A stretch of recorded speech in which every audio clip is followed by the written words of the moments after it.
Morning guys, welcome to the channel, OGA Outdoors. You saw me with the tractor there putting those fence posts in the ground. It got to the point it was just lifting the tractor off the ground. I guess there was a rock or root, but I was able to take a sledgehammer and go ahead and just pound them right on through it. So I guess the impact from the hammer just breaks up whatever it is. I was even standing on that milk crate. It's quickly becoming my new best friend. I've caught a ton of kindling. If you saw my last video, I was catching kindling out of the front of the splitter. That's working really good. I guess I'm going to have to get me some bags, buy some bags to put kindling in. I may try to add that to my inventory. I made a delivery yesterday. It was had a couple of firsts with this. We couldn't get together on the payment method. The guy was working and worked 6 days a week. He was in some kind of construction. So my cash apps, he didn't use those. He used something else. So we just went the old-fashioned way. He hid the money in a discreet location, let's say. And I got down there, got it stacked and got the money and looked, and lo and behold, he done left me a tip, 20 bucks extra. So that was a pleasant surprise. But on the way back, I stopped by another guy's property. He talked to me. He's clearing some land for a barn, and he's taking out a bunch of red oak trees. So I was able to get in there and get into a top. I got me some red oak rounds here, so kind of mixing that in with some of this other stuff I'm doing. I've got predominantly hickory, so I don't want to use up all this hickory just for my heating customers. So I'm trying to separate some of the best hickory, the darker wood, and use that for my smoker customers, but I'm mixing in some of the less desirable stuff. But I'm mixing it in with different species, and because I advertise mixed hardwood. So if I want to take you out through today, and I'm going to show you what I'm mixing together. It's working out good. I'll show you how some of the different species split and some of the characteristics, but I'll show you my secret blend I've got this week anyway.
So this should be enough rounds to get, hopefully, what I want to get accomplished. I want to try to get that end cap finished up over there where I put the T-post in.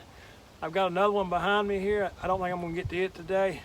I've got poplar, hickory, sweet gum, and the red oak that's in the truck. I've got some white oak I've been mixing in too, but in the essence of time, I'm not going to mess with it today, because if you hadn't ever made a YouTube video, as far as I'm concerned, I can't get anything done. All I'm doing is moving camera, and it's not very productive. But anyway, I'm gonna save the sweet gum for last. So if you hadn't ever seen sweet gum split, I want to show you what tricks I found to make it work. But we'll get into this poplar and the hickory, and we'll start mixing it all together. Grab some red oak, and because I advertise my business, I advertise mixed hardwood. So we'll talk about maybe some customers' feedback and what they feel about getting the mixed stuff later. But let's get some of this split, and I'll show you the differences.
I don't want to get too far ahead, but you saw me, I split 3 different rounds there. I did a poplar, the hickory, and the red oak. The poplar was first. I know people are going to say, yeah, it's gopher wood or whatever, you know, put one stick in, go for another one. But that's probably true if you're up north, but down here in the south, I mean, there's a place for that because it burns really similar to pine, and I've been burning straight pine the last few days. I'll have a fire every morning, nothing but pine. I probably shouldn't say that. I'll probably get banned from YouTube or something, but I've been burning strictly pine. But the poplar burns just like pine. It burns hot and fast, and it's great, I think, to mix it in with some other woods like some dense oak and some hickory or some, I don't know, something that's like locust, something that's really hard to get going. But you put in some poplar or some pine with it, and it helps get it going quicker. It's all got its place. But you saw the hickory, I did it second. It was a scaly bark hickory. It's probably my least favorite wood to split. It's so stringy, you saw it wouldn't come apart, and it just gets bound up at the end, and it won't tear through all the strings. I have to use a hatchet a lot with it, but it's some good wood. But I'm just using, you know, smaller pieces now, and I'll get into the better stuff later on, like I was telling you earlier. Then the last, I did the red oak, which, you know, it speaks for itself pretty much. As long as it's not knotty, it's just going to pretty much cut like butter, and it did. But what I'm doing is I'm mixing in these different species together, so it's not, I wouldn't sell somebody like a load of poplar or a load of, you know, strictly something that they might think is less desirable. It's going to be mixed together. It's going to burn great. It's going to be fine. The sweet gum, it burns great. I'll split some of that in a minute. It's, you know, you mix them together and it's no big deal. But the sweet gum, I even had a guy one time on the sweet gum, he told me, I think he got it from the roadside stand. He said, that oak I got from you, that was some of the best burning wood I ever had. I didn't have the heart to tell him. I was pretty sure it was sweet gum, but that just goes to show you. But let's split that sweet gum and see how it does.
So you saw me splitting the sweet gum there.